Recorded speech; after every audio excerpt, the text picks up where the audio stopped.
When a firefighter sensed a gaze upon him, he couldn't shake the feeling that there was more to it than just the aftermath of the burnt brush. As he continued his work, he noticed a small figure keeping pace from a distance, clearly eager to reach him. The firefighters were taken aback when they discovered the reason behind this unexpected presence, causing a pang of sadness in their hearts. The devastating impact of wildfires in California is a harsh reality each year. The consequences of these fires range from people losing their homes and beloved pets going missing to entire families becoming victims of the raging flames. Engaging in firefighting is a profession that demands immense courage, and those who fearlessly enter the wildfires to assist others deserve resounding praise. When Fred made the decision to transition from domestic firefighting to the wildfire division, he understood the enormity of the task ahead. He was well aware that the wildfire division only recruited the most exceptional individuals, and it was for good reason. The dangers faced by those combating wildfires far surpass the risks encountered in typical domestic accidents.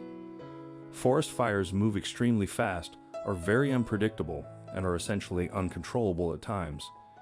It can take days, if not weeks, before a group of squads manages to get some semblance of control over a raging forest fire. Hence, the need for specialized squads. Fred was determined to overcome the challenges of becoming a wildlife firefighter regardless of what it took, and sure enough, after 1 year of training rigorously and barely having a life, he became part of the squad. He joined a crew of men that were far more experienced than he was. They were from all over the country and had seen their fair share of fire thus far. It didn't take Fred long to realize that he was far from home when he visited his first fire. The immensity of the blaze was something he had not been prepared for. Even today, he still remembers distinctly the heat and wind blowing on him. While he and his team members fought frantically to dig trenches to prevent the spread of the fire, unlike working domestically, the wildfires were just that wild.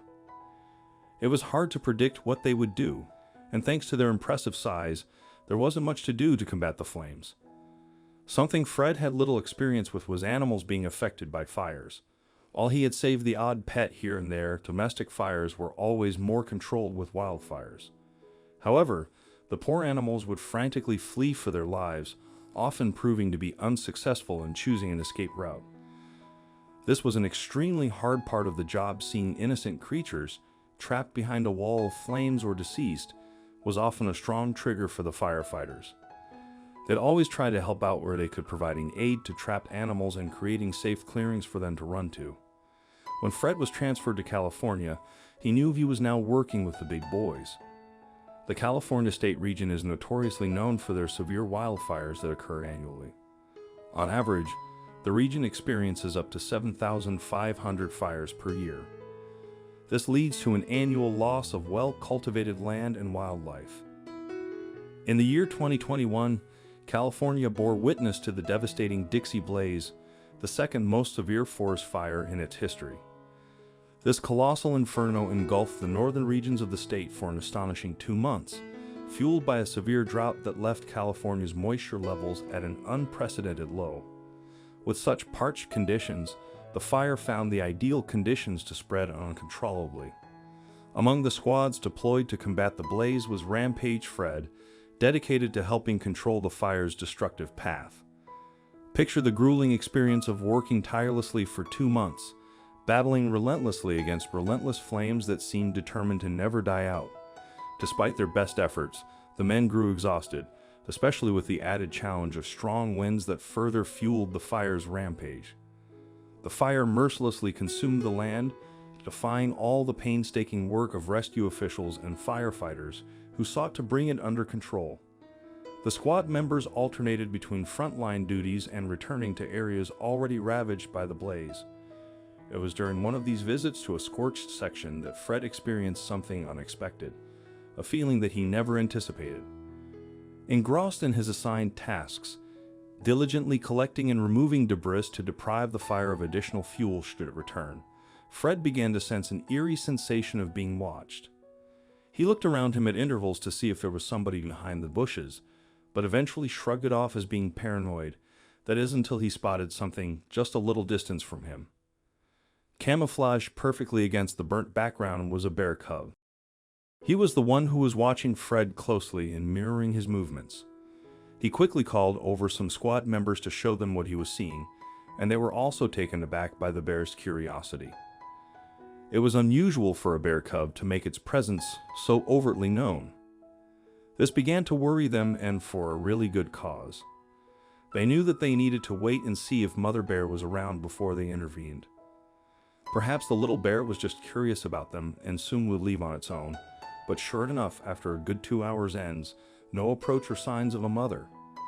The squad started to think he had gotten lost in the mayhem. Maybe his family had taken a different turn while running from the flames, and his shot paws had caused the little one to fall behind.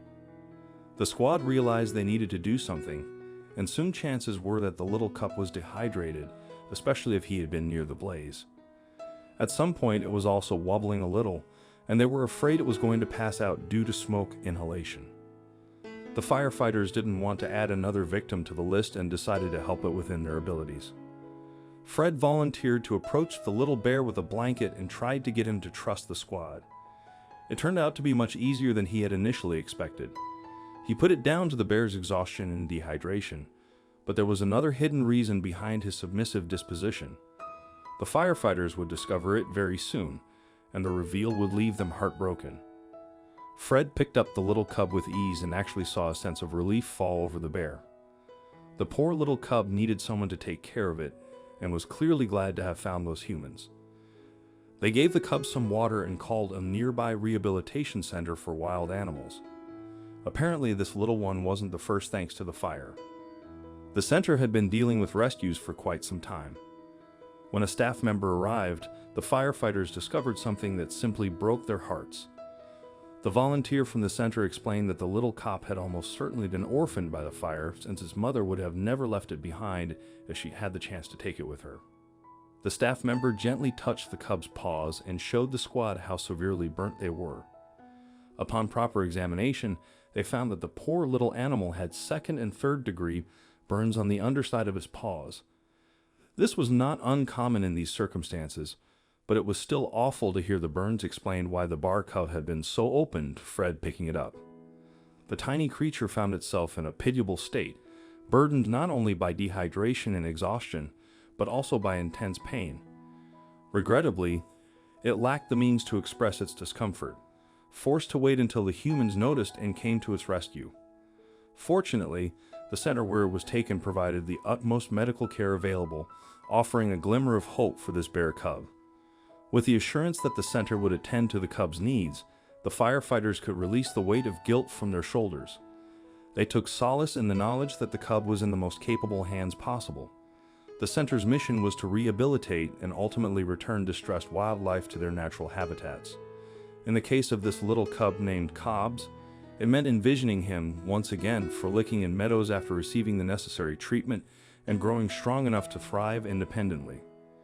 Through Cobb's journey to recovery, the firefighters, including Fred, were reminded of the cyclical nature of life, where events often unfold without rhyme or reason. Miracles and accidents occur as part of Mother Nature's plan. Thankfully, they were present to offer the crucial assistance that gave the young bear a second chance at life. What are your thoughts on firefighters?